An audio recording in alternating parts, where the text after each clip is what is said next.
पुस्तकाचं नाव स्मृतिचित्रे, लेखिका लक्ष्मीबाई टिळक, अभिवाचक वसुंधरा पर्वते. प्रकरणाचं नाव आयुर्मार्गी आक्रम नवा.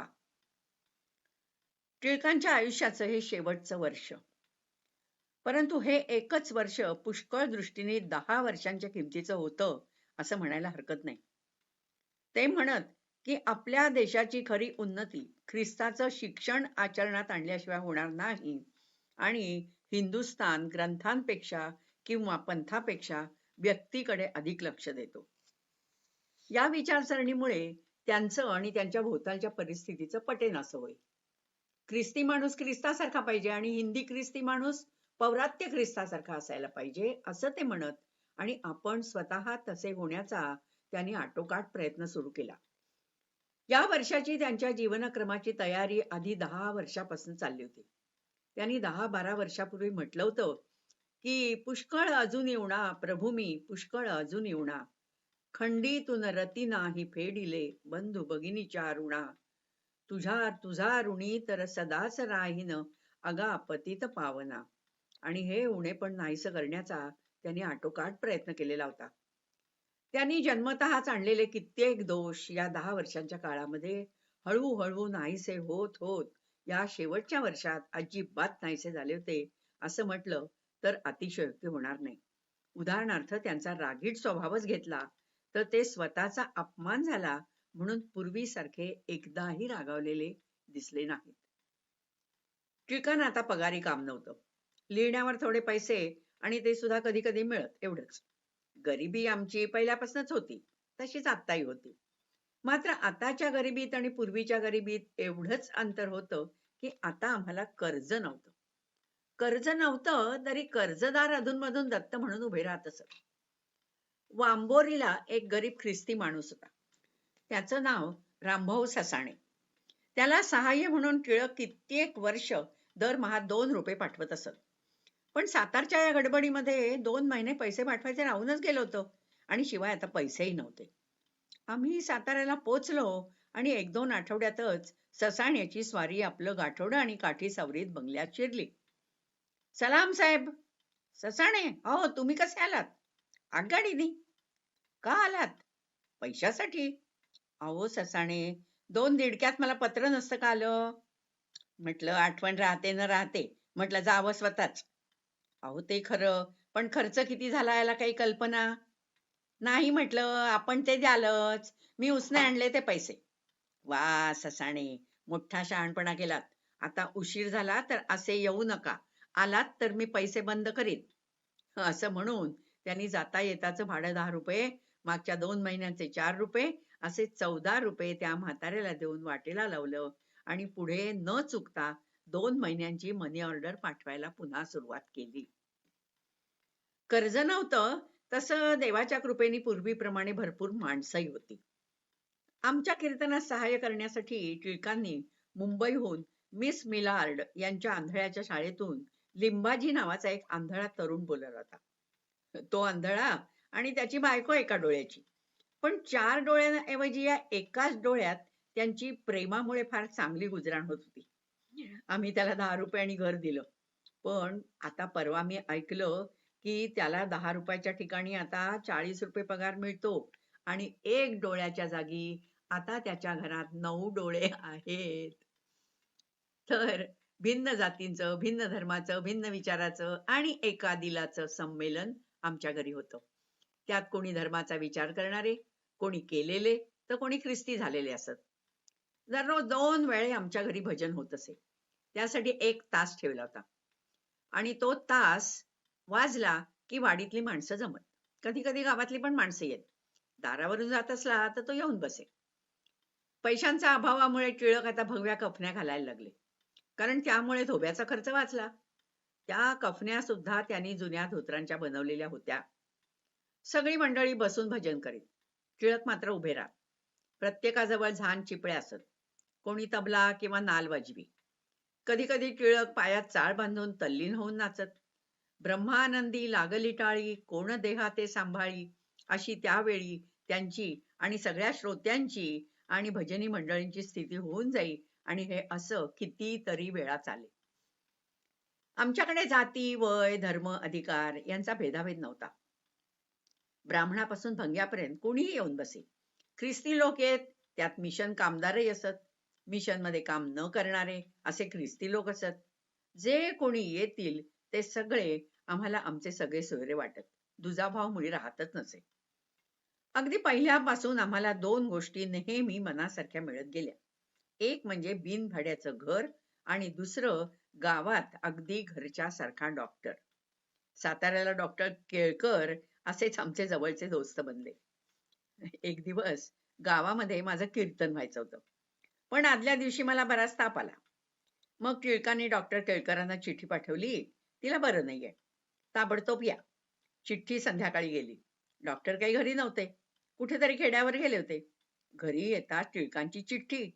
बरं काय होतं काय नाही हे चिठ्ठीत काहीच नाही. रात्री 10चा सुमार. डॉक्टर साहेबांच्या हाताखाली माणूस नाही, पोटामध्ये कावळे कोकलतच होते. आता बरोबर काय काय औषधं घ्यायची हे काही त्यांना ठरवता येईना. तेव्हा मला जेवढे रोग होणे शक्य होते तेवढ्यांची आठवून आठवून त्यांनी औषधं आणि आयुधं एका भल्या मोठ्या बॅगमध्ये भरली.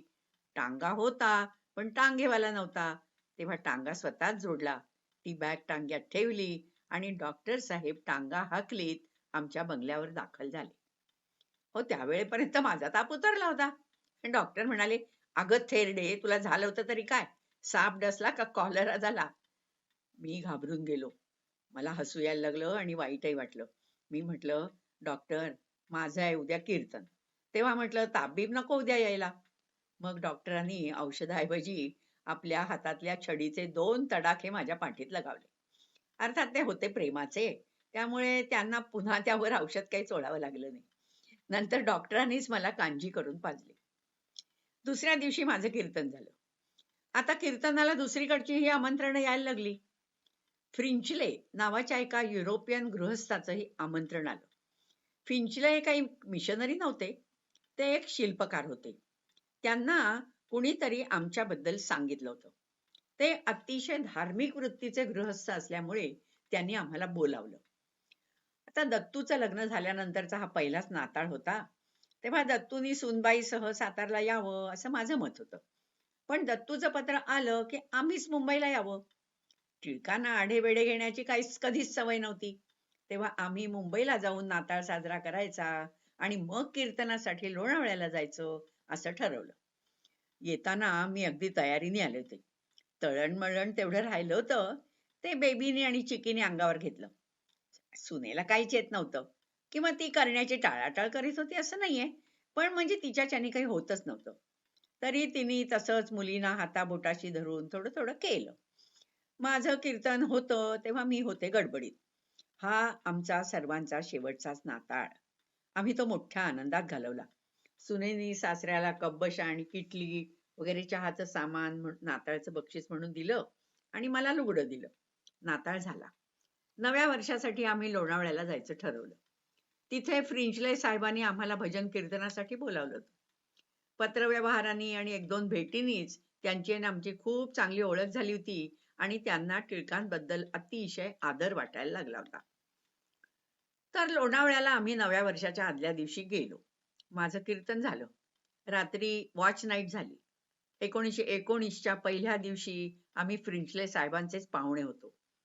दुसऱ्या दिवशी निघताना साहेबांनी टिळकांच्या हातात 500 रुपयाचा चेक ठेवला. नंतर आम्ही पुण्याला गेलो. तिथेही माझी कीर्तनं झाली.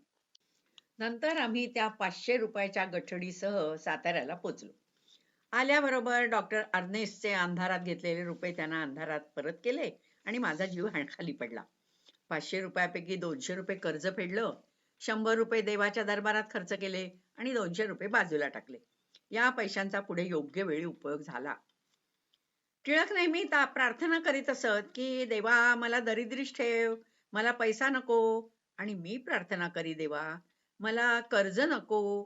आमच्या दोघांच्याही प्रार्थना देवाने ऐकल्या.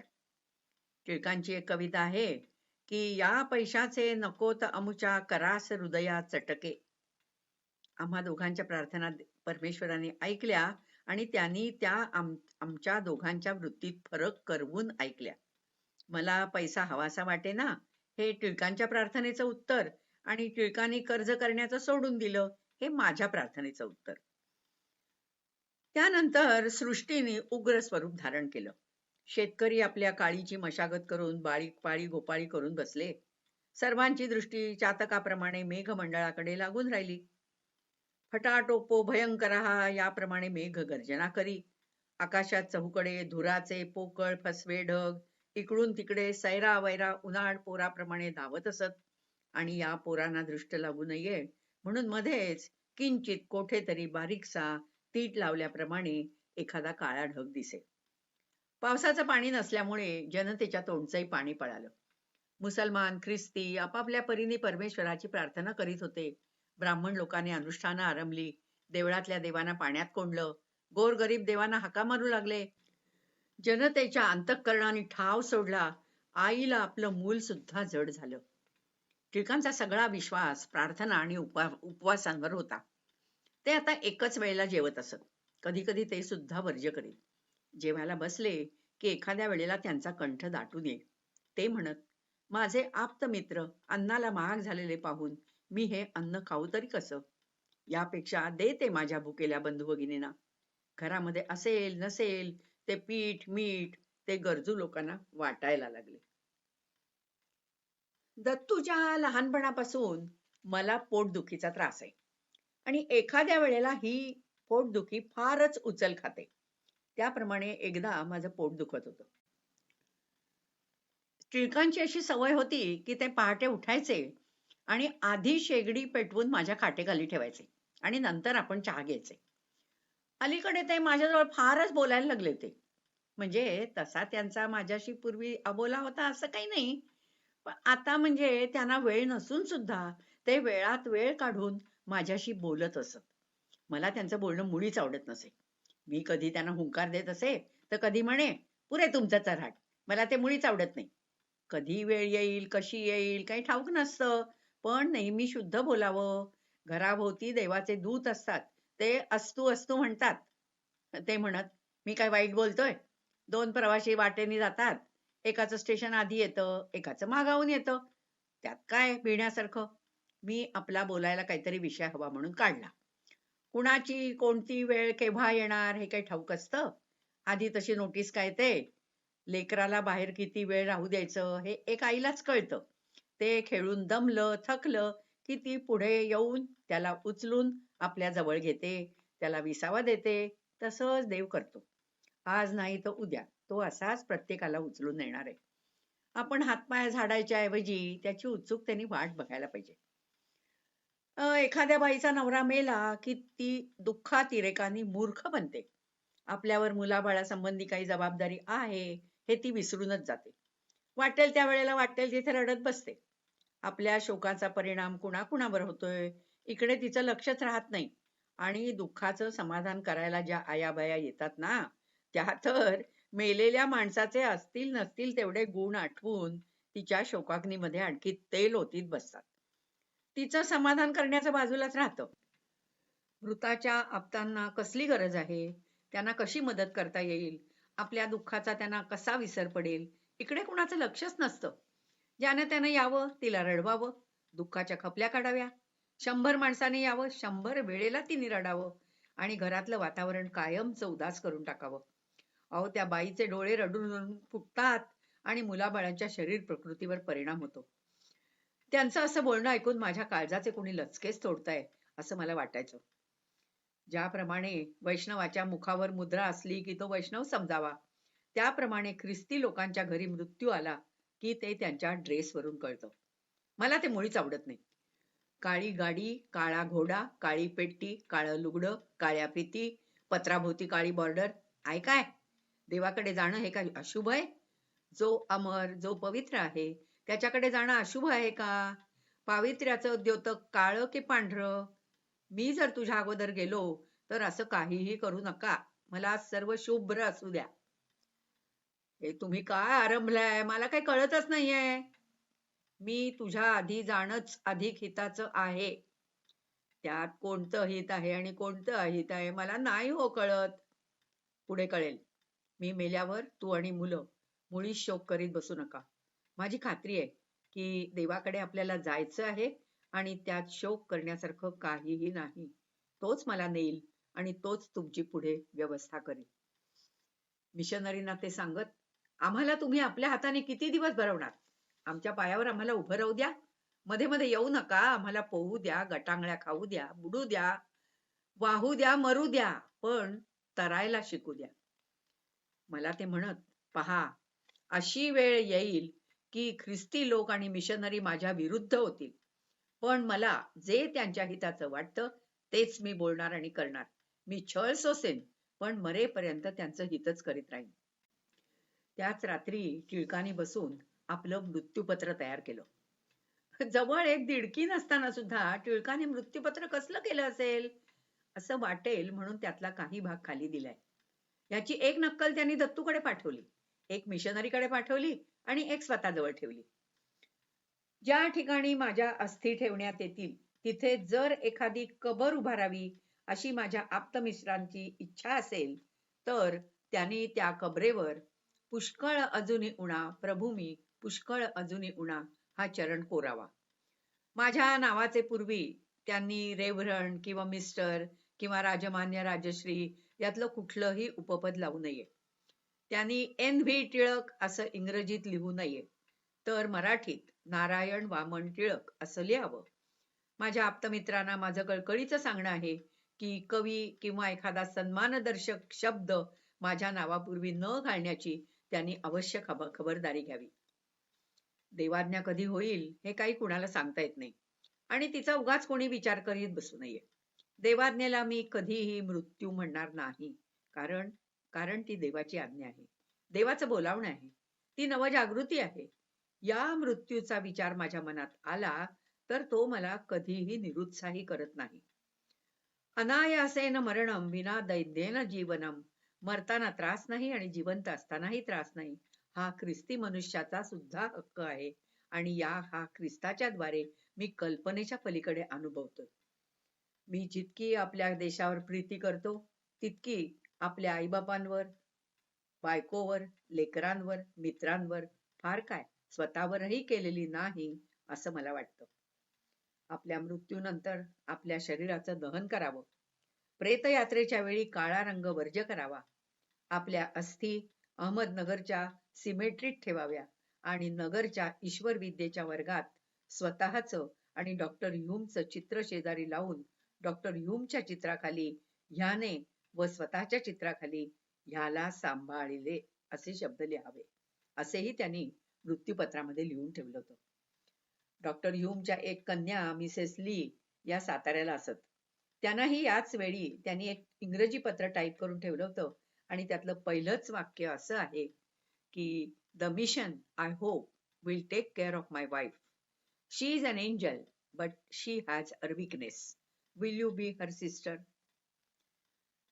आपल्या मृत्यूपत्राच्या प्रती टिळकांनी ज्या टपालाने पाठवल्या त्याच टपालाने पुण्याच्या डॉक्टर दौलतराव गोऱ्यांनाही त्यांनी एक पत्र टाकलं. डॉक्टर केळकर तर नेहमीच येत असत. टिळकांना ते आपल्या घरीही ठेवायला तयार होते, पण त्यांचं हॉस्पिटल नव्हतं. डॉक्टर गोऱ्यांचं पत्र आलं की तुम्ही वाटेल तेव्हा पुण्याला या, तुमची सर्व प्रकारे आम्ही व्यवस्था ठेवू. आम्ही सातारा सोडलं आणि टिळकांनी उपासनेच्या वेळेला सांगितल्याप्रमाणे त्यांचं पाऊल पुन्हा साताऱ्याला लागलं नाही. म्हटल्याप्रमाणे डॉक्टर गोरे यांनी सर्व व्यवस्था उत्तम ठेवली. स्वतंत्र खोली, वॉर्ड बॉय, औषधं ही सगळं फुकट मिळण्याची देवानी योजना केली.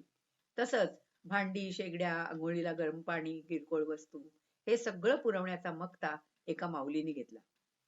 इथपर्यंत सगळं ठीक झालं, पण मुख्य गोष्ट राहिली ती दामाजीची. पण दामाजी सुद्धा जणू हात जोडून पुढे उभे होते.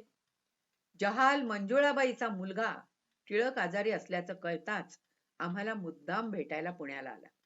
त्यांनी काही फळं आणि 50 रुपये मला आणून दिले आणि म्हटलं, आई, हे तुम्ही पप्पांसाठी खर्च करा. मी हे पगारातून साचवलेत. मला आनंद वाटला आणि वाईटही वाटलं. हा केवढासा आणि मलाही देतो. ज्याला आम्ही द्यायचं करायचं आणि ज्याच्याकरता थोडं बहुत केलं सुद्धा त्याची अशी फेड घेणं हे मला कसंच वाटलं. पण त्याचा हिरमोड मला करायचा नव्हता. मग मी ते पैसे घेऊन बाजूला ठेवून दिले. पण दुसऱ्या दिवसापासून कुठून कुठून पैसे यायला लागले. अहो दूध, सोडा, फळं तसंच आमचा आणि आमच्याकडे येणाऱ्या पाहुण्यांचा खर्च जवळ-जवळ रोज 6-7 रुपये व्हायचा. पण इतका खर्च होऊन सुद्धा माझ्याजवळ थोडी बहुत शिल्लक रोजच्या रोज उरायची. रविवार खेरीज करून 1 रुपयापासून 100 रुपयापर्यंत पैसे येत असत. कामाला बाई होती आणि सहाय्याला रामभाऊ धर्माधिकारी होते. तो बिचारा रात्रंदिवस उभाच्या उभा असायचा. जगन्नाथ बाप आई उणे मला काही नाही या टिळकांच्या अभंगाचा मला प्रत्यक्ष अनुभव यायला लागला. इथेही टिळक निजून नव्हते. इतर रोग्यांकडे ते जात होते, प्रार्थना करीत होते, भजन करीत होते.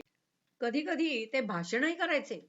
पण कधी कधी ते इतके कासावीस होत असत की मी एकदम घाबरून जाई. मी केव्हाही डॉक्टर गोऱ्यांकडे धूम ठोकली तरी ते हजर असायचे. तोंडातला घास मानात तसाच टाकून ते उठायचे. फक्त ऑपरेशन रूम मध्ये असले म्हणजेच तेवढे डॉक्टर हाती लागत नव्हते. क्रमशः